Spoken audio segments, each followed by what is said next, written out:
It's been a very entertaining start to the MLB season. While some teams have torpedoed their way to the top of the standings, others have fizzled in the early going. So who's real and who's not? Find out today on Locked On MLB Squad. Step up to the plate. It's the Locked On MLB Squad Show, sponsored by Gametime.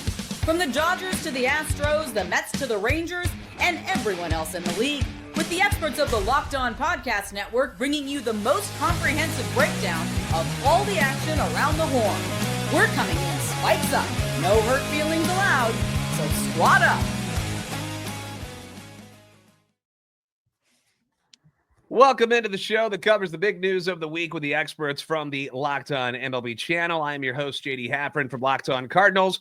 Multiple hosts joining us here today from our Locked On MLB network, here to give you the daily analysis of your favorite team from your favorite sport. We've got Justin from Cleveland. We've got Javi from the Pads. We got Jeff from the Dodgers. And then we've got Paul coming in from Colorado. Looking the good, most popular team in all the land. There you go. Today's episode brought to you by Gametime. Download the Gametime app, create an account, use that code LOCKEDONMLB for $20 off your first purchase.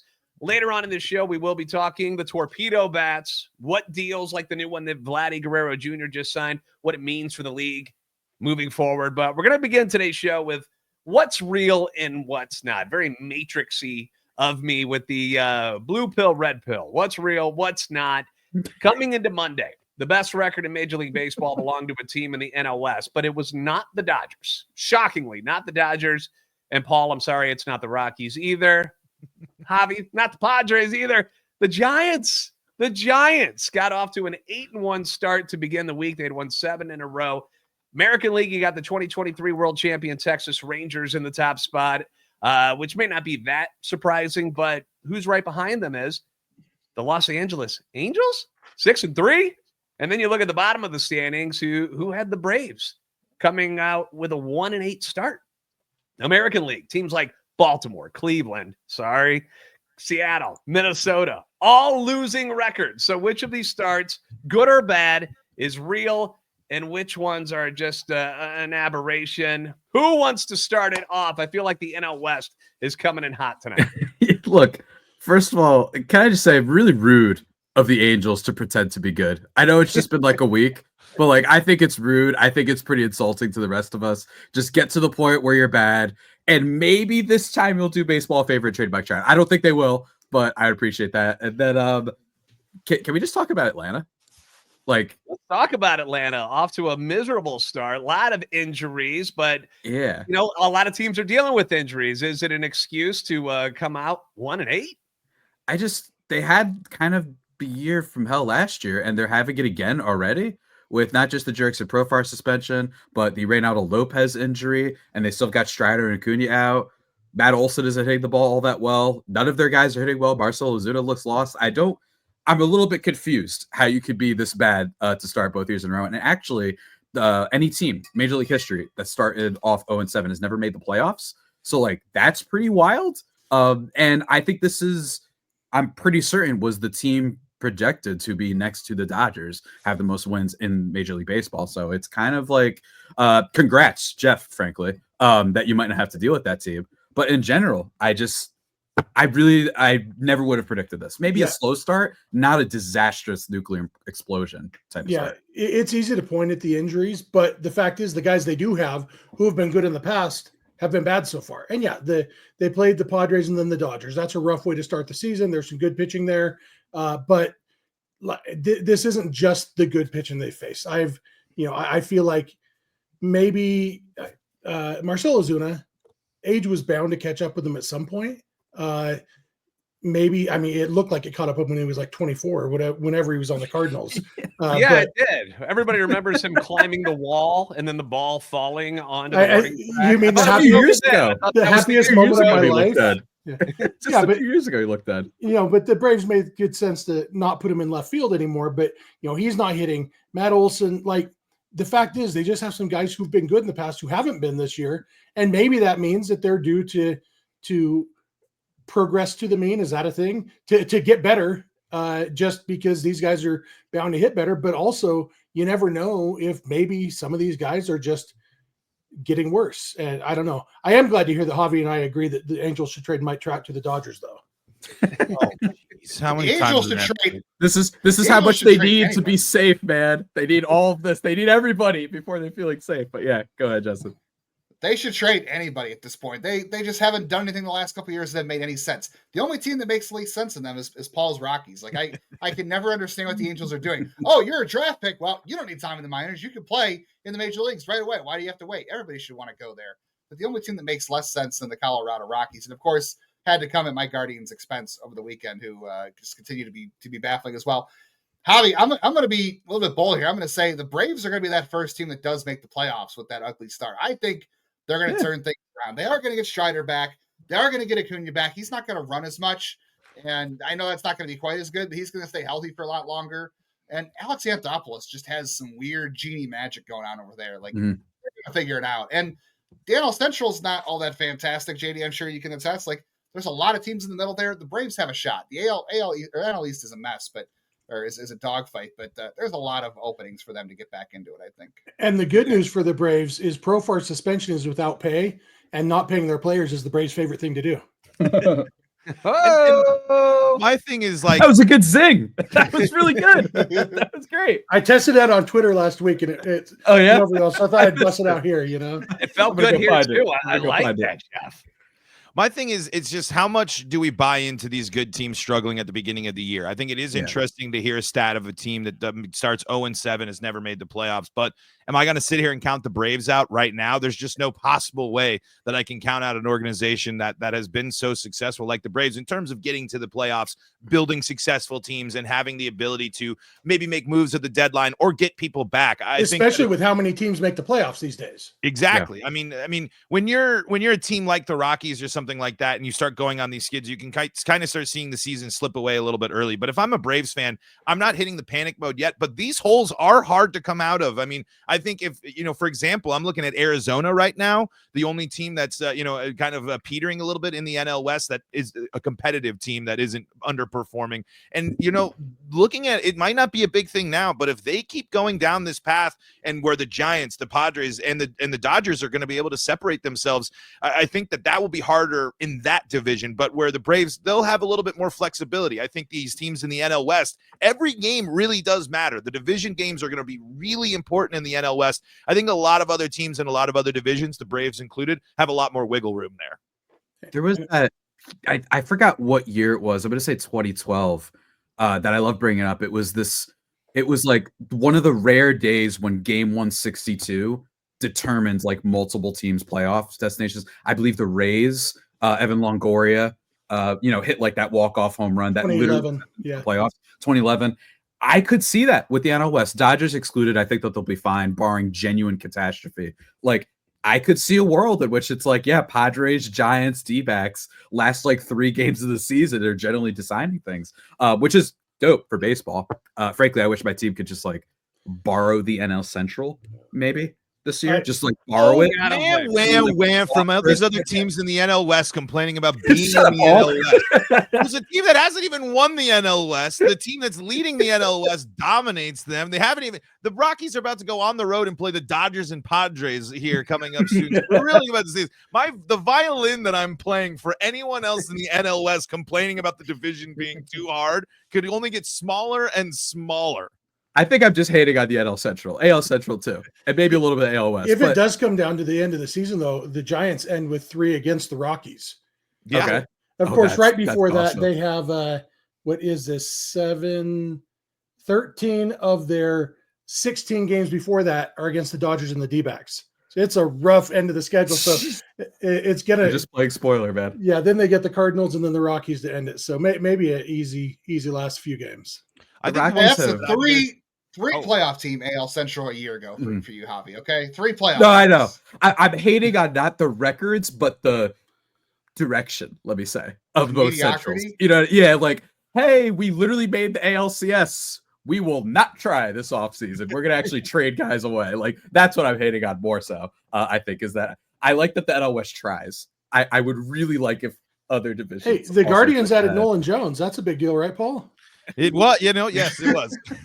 I'm never going to live that way. Justin, just to clue you in, last year before the season started on the NL West Division preview, I did remind folks that if you looked at the stats, that Nolan Jones had an argument to be the actual rookie of the year last year or that year, and he was performing with the best of them. And then he, of course, gets hurt, and the Rockies plummet and now trade him for a utility infielder that they probably didn't need.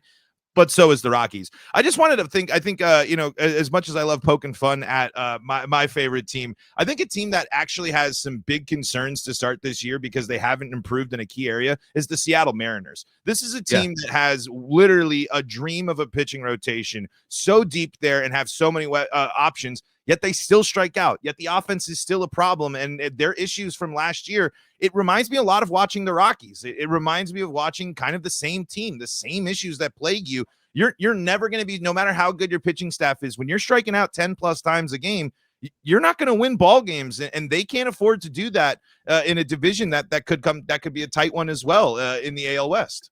Julio Rodriguez, is he a fraud? No, stop it. I was going to raise that actually with Michael Harris, who's like, we wish he could be Jackson Merrill as Michael Harris, not to get a little biased or whatever. But Seattle, it's the same. I just mentioned this about the AL Central. It's just they're basically begging every year. The past 3 years, they've been like, I hope Julio Rodriguez is a 7-win player, which he could be. He's very, very good. He's super talented, one of the best players in baseball. But it kind of sucks that they're like that. Dare I say, the highlight of their season was the Victor Robles catch, which also resulted in him being injured. Like, I feel like that's the only thing that I was like, yeah. And then they lost one pitch later. Yeah, and then they lost one pitch later. Like, it's just amazing, like, that team refuses to add. Like, don't get me wrong, they have some good players. I love Cal Raleigh. That guy's a beast. Julio's awesome. And after that, it gets really weird. And it's almost like maybe that team should have been itched to Pete Alonso. Maybe that team should have, gotten a little bit more aggressive in free agency. And instead, they're out here imposing a self-imposed limit, like 15 million or whatever they said this past offseason, which is really unfortunate. And I hate it because that rotation, Brian Wu is crazy. George Kirby isn't even back. My Cy Young pick every single year until he gets it. Like, he's not even back yet. And that team just looks like it's like the Mike Trout of pitching that's going on right now. You know what I mean? Like, they're just completely wasting it, and it sucks, man. Well, Seattle definitely a team that needed to go get some offense, and clearly they didn't do that, so struggling out of the gate. There have been some big offensive numbers from around the league. Torpedo bats, obviously something that people are talking about. Juiced balls. Maybe it's just bad pitching. We're going to get what the group thinks about these different subjects coming up next on the Locked On MLB Squad Show.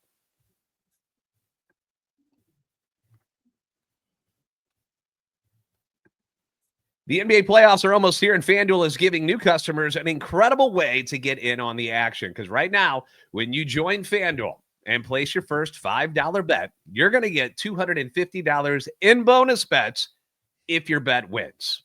And one of the great things about FanDuel is that it just makes betting so much easier, whether it's just picking your favorite team, whether or not they're going to win the game, or you can dive into player props, which is always a lot of fun. You can go to 3-pointers, you can do steals, assists. FanDuel's got a ton of ways for you to bet on your favorite player props. Plus, after the game tips off, you can even combine live prop bets into a same game parlay for a chance to really win big. You've got that NBA play-in tournament, which is coming up April 15th through the 18th, and then the real playoffs start on the 19th. Cleveland and Oklahoma City, currently the number 1 seeds, but you got Boston lurking. You got the Lakers with LeBron and Luka. Like, it's going to be an entertaining playoffs, and you don't want to miss out on it. So don't miss out.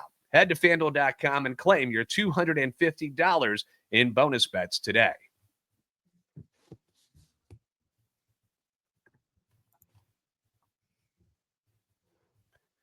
Most teams outside the Cincinnati Reds, who had that crazy streak of losing 3 games in a row, 1-0, have seen their offenses do pretty well early on. Where were you when you first heard the word torpedo or torpedo bat? Just that term. You're going to remember that because that was the big story to begin 2025.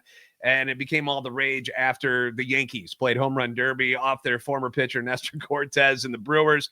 You had Brewers pitcher Trevor McGill saying, I think it's terrible. I feel like it's something they use in slow pitch softball. MLB said the bats are legal, so get over it because they're not going anywhere. So what do we think, boys? Torpedo bats, juice balls, bad pitching. What's going on with all of the big offensive numbers that we're seeing early on? Look, I mean, thankfully we don't have any Boston fans in here. I mean, frankly, I'd still say it, but I'll keep a lookout for Gabby. She might be lurking as well, but I don't see her. We're good. Okay. Look, it's bad when like Boston media personalities, someone that I won't name, frankly, like it's Voldemort, that they're creating this fake agenda thing because of one game in which the Yankees hit a bunch of home runs, and only 2 of those 9 home runs were from the torpedo bat. And by the way, Francisco Lindor uses a torpedo bat. Horrid start to the year so far. Well, now he's better, but at the time when this was going off, the Twins have some torpedo bats. It's just, I'm really concerned. I'm going to try not to go to soapbox, but I'm really concerned with the expediency of which we just, like, a new narrative starts in this industry, right? For no reason. It's like, can we wait 3 minutes? I don't know if anybody remembers when there was too many no-hitters. I'm going to say this was 2021, I believe. I could be wrong about that. This is the Joe Musgrove no-hitter, so maybe I just accidentally roasted my own team. But it was the Joe Musgrove no-hitter. It was, I believe, Wade Miley. It was someone else, I think, at the D-backs. I could be wrong. And then everyone was like, oh, no, the no-hitters, it's too much. Guess what happened? It toned itself out. We're good. We're not just going to have no-hitters every 3 minutes. I just think it's just a classic case of everybody overreacting to something to a small degree. I remember when sticky stuff was a little bit overblown. It was correct, but it's like, relax. I don't think this is the only reason Garrett Cole's good now, right? Like, it's just, everyone wants to have a reason. You know what I mean? Everyone wants to have a reason and something to complain about. And I just think this is one of the dumber ones we've had in a while, though. And I hate to agree with Javi, but every once in a while he's right. The wind was blowing out at Yankee Stadium that day. Nestor freaking Cortez was pitching. Like, there are so many reasons there were a bunch of home runs hit that game. And yeah, the bats, maybe, if you feel more comfortable with your bat, you could blame every home run on a bat. Every home run in baseball history has been hit by a guy who was comfortable with the bat he was holding in his hand, And so with no bats, there would be no homers. Hot take. But yeah, it's. I'm going to write that one down. Hold on. I absolutely think people were a little bit too quick to say this is the torpedo bats, and that's what caused this. Because like Javi said, Aaron Judge doesn't use it. He hit 3 homers that day. You know what? Aaron Judge, turns out he's a pretty good hitter, and Yankee Stadium is a pretty fun place to hit home runs sometimes, especially when the wind's blowing out. And so it's crazy, and the fact that a pitcher whined about it means. We know just as little as we did before he whined about it than we did after.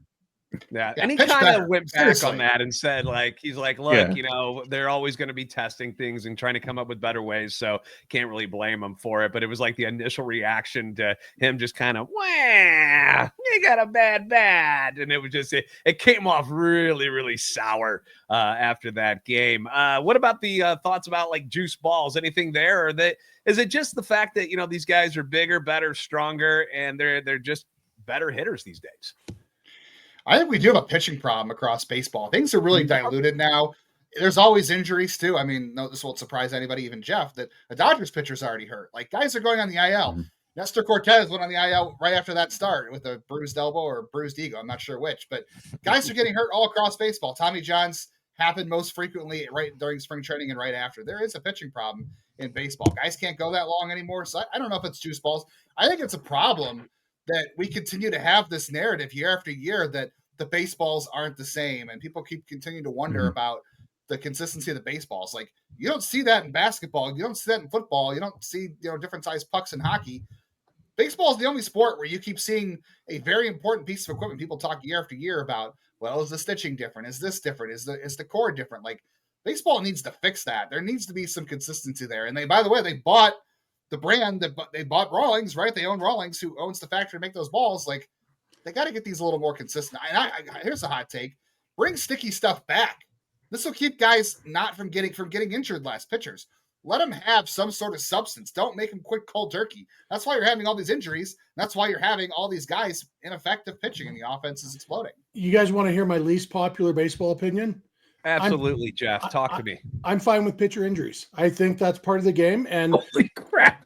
Look at your team. Look at your team. My team that had to throw four bullpen games in the postseason last year. You want to talk to me about plenty of pitchers? Look at the Dodgers in the postseason last year. The opposite of plenty of pitchers.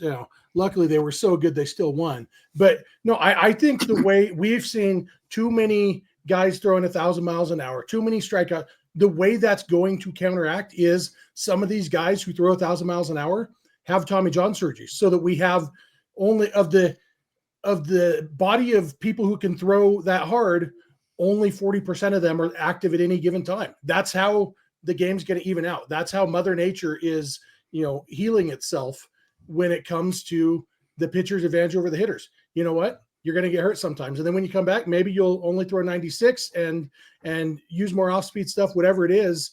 And you're going to, that's how baseball is going to adjust. I don't think we need to go crazy to protect pitchers' arms, because that's how you get the imbalance with too good of pitching and not good enough hitting. And I think it's interesting too. There's only how much protection can you really give these pitchers when it comes to that stuff? I mean, if they're going to go up and do that stuff, the human body ain't supposed to be throwing baseballs the way that they're throwing baseballs. It's whether it's substance rules or whatever. I mean, we know that it's a problem with how much we care. We want people throwing and doing that stuff, but it's crazy. Just talking about offense and juiced balls. I just watched a team that hasn't scored more than 4 runs until their most recent game on Sunday. So I think all this stuff is kind of our early season overblown stuff. Once the games and teams really have something going, we're not going to be talking about this type of stuff. This is early season baseball stuff. When playoff races start to form, when teams, surprising teams start to rise up, I think that'll be the thing. But as a fan of a team that's lived in a place where baseballs are modified and there's all sorts of park factor and blah, blah, blah, blah, blah. And some of it just kind of goes down to hoopla, because torpedo bats aren't going to save the Rockies offense. They're not going to make bad offenses strike out less. They're not going to do these things. Sure, it might help some stuff, but like, for example, Chris Bryant's supposed to get a torpedo bat. Am I immediately going to think that Chris Bryant is going to go back to being an MVP because he's swinging a torpedo? No, I'm definitely not. So this type of stuff, I think, and Justin, I think you bring up really interesting points, because I think a lot of other leagues would have bigger problems if there were this many equipment-related weirdness things. Heck, football had a whole scandal about deflated footballs that we focused on and still talk about to this day. Like, it is very interesting that baseball has so many kind of variances in the equipment. Go ahead, Jeff, but I just, Deflategate was the worst storyline, like in terms of on field, than in like the history of my life watching sports. It was the 2 weeks later, another quarterback is like, yeah, I did it too. Nobody cared. It was just I wanted to I remember that ruining my summer, guys. Don't ever say Deflategate in front of me ever again. It was worse than the Padres losing to the Dodgers. That's how much that thing drove me deflated balls. We'll move on to, how about some money? I know, Jeff, you guys are into spending money over there.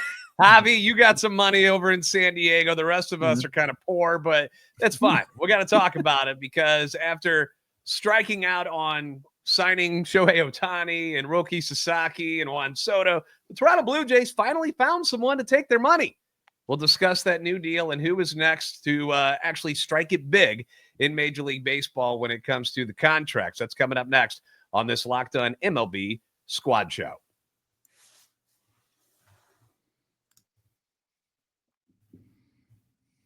When it comes to fueling your body, quality matters. That's why Just Ingredients is changing the game with clean, high-quality products designed to support better health and peak performance. Just Ingredients offers an NSF-certified line of protein powder, electrolytes, pre-workout, and creatine, and it's all rigorously tested to ensure that they're free from substance banned by major athletic organizations. Just Ingredients has also partnered with two-time MVP Bryce Harper of the Phillies, who trusts their NSF certified sports line to fuel his training and recovery and not get him in trouble like some athletes have had happen to them recently. One thing you're going to appreciate, I certainly do, is the clean and transparent ingredients that they use. Just Ingredients prioritizes wholesome, nourishing ingredients without the artificial junk. So whether you're actually recovering from a workout or you just need an energy boost to get you through the rest of your workday, their grass-fed whey protein and pre-workout deliver real results. The pre-workout is something that I have, to be honest, have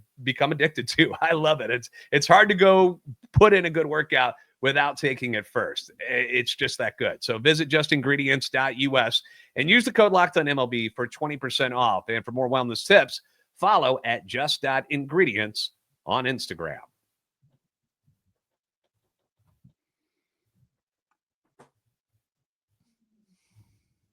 Vladdy Guerrero Jr., boys, signs a massive extension to stay in Toronto. 14 years, $500 million. We've seen Juan Soto get the bag with the Mets. We saw Ohtani get it from the Dodgers. Got Aaron Judge in New York. You got Trout in LA as well, but for the worst team. Mookie Betts, another one with the Dodgers.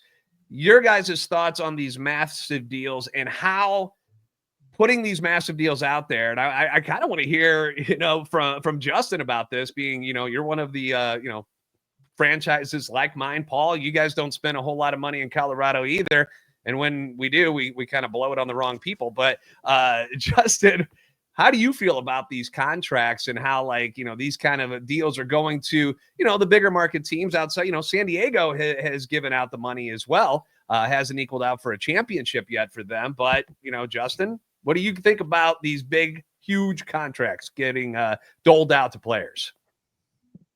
Yeah, they're only going to go to the big markets. That's how it's going to go. The imbalance continues to get bigger across baseball. I think you're seeing it with the TV money, too, is the big deal. The teams that are still hanging on to those big TV contracts because that bubble has popped. The Dodgers have a great TV contract. The Toronto's still in a good TV situation. I think that's your major imbalance right now. Major League Baseball has to find a way to figure out, to put everybody on an even level in terms of TV deals. You're never going to get the same media deals. You're never going to get the same attendance. Cleveland, no matter what you do to balance things, I'm not someone who wants to fight for a salary cap. I don't like the idea of a salary cap.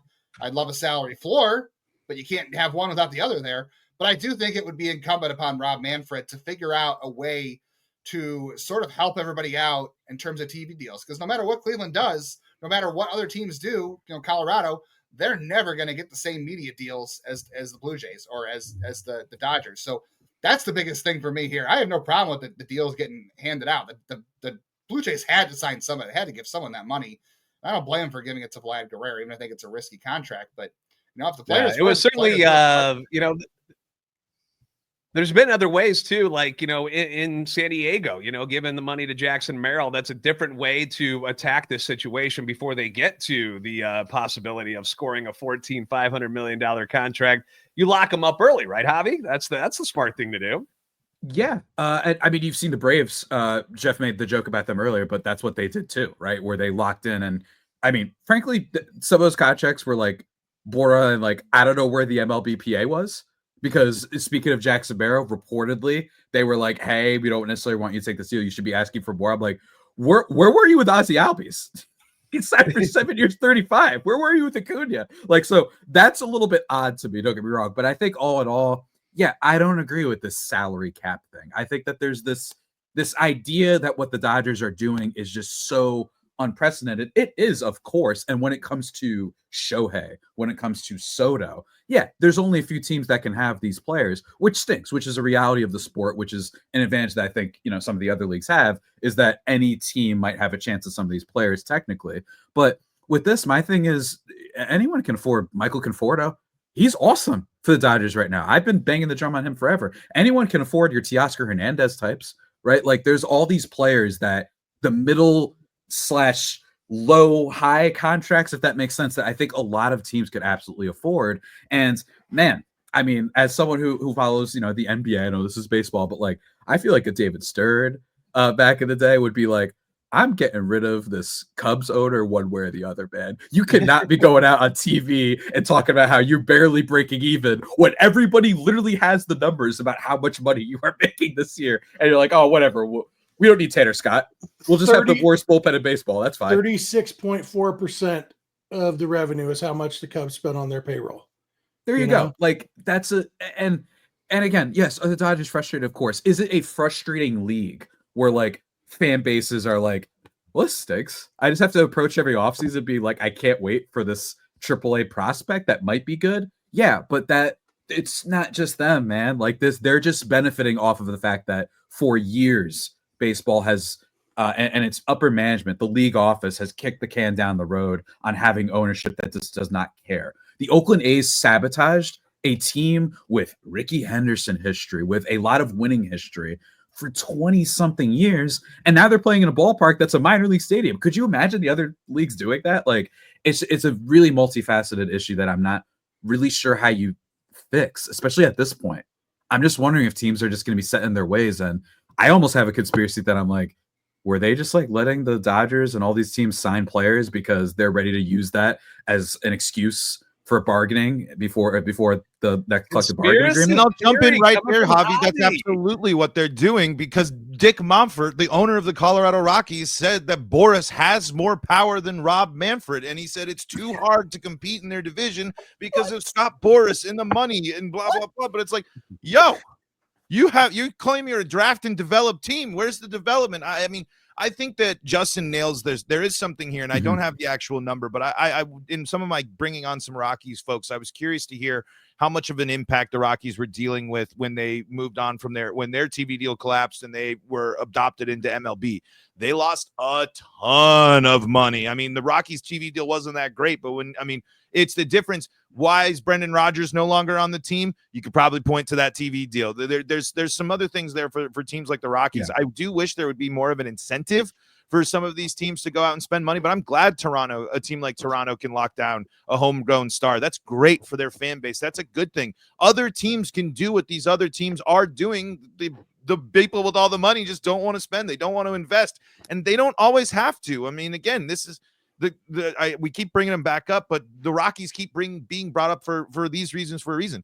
Their ballpark's still going to be pretty full this year. Their revenue will be down TV wise, but like I love Colorado. They won't deal with the other issues, and their owner is going to come up and complain and say it's too hard to compete when they shed payroll this year, when they haven't invested in it. I think teams need to really say and be honest about what's most important. If winning is most important to you, go get your players, because that's what the Dodgers are doing. That's what the Yankees are going to have done in the past. These teams that have multiple championships, that have long legacies of success, they believe it's important to invest in the team and spend the money on the team and get good players. You want someone to come play in Colorado that's a superstar? Well, you might have to take a risk like Chris Bryant, and it might not pan out, but you got to be willing to do that type of stuff, but be smart about it too. And I just think there's a lot of owners that are that think that they know a lot and think that they're these baseball guru minds and think that they're the best business guys out there, and flat out they're not. I just, that's what's the most frustrating thing to me, because like,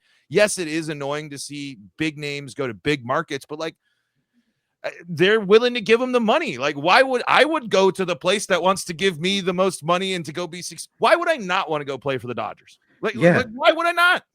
And what's, I think for me, most frustrating also is the correlation between winning and spending 100% there. The correlation between spending the most is actually not there. We haven't had back-to-back champions in a while. The stat is that I love bringing up is in the past 30 seasons, only 3 teams that have been outside the top half of payroll have won the World Series. So to me, what's a bigger problem than the Dodgers is the Milwaukee Brewers, who have had a free ticket to the playoffs for the past 10 years, and they don't spend anything.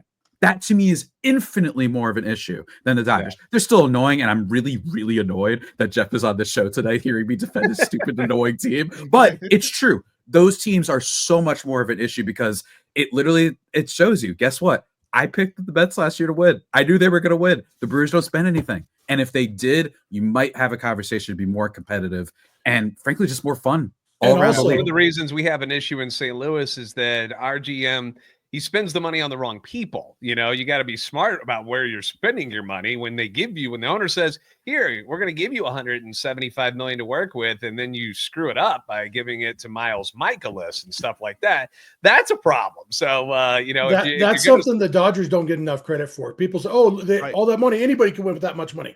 Look at, the Mets 2 years ago. Look at, there's so many teams over the years that spend a ton of money on the wrong players. Like, how many pitchers are the Mets paying to play for other teams this year? Yeah. And then I guess the other thing is, when you have one of those superstar players, maybe don't pay the Cardinals $50 million to take them off your hands.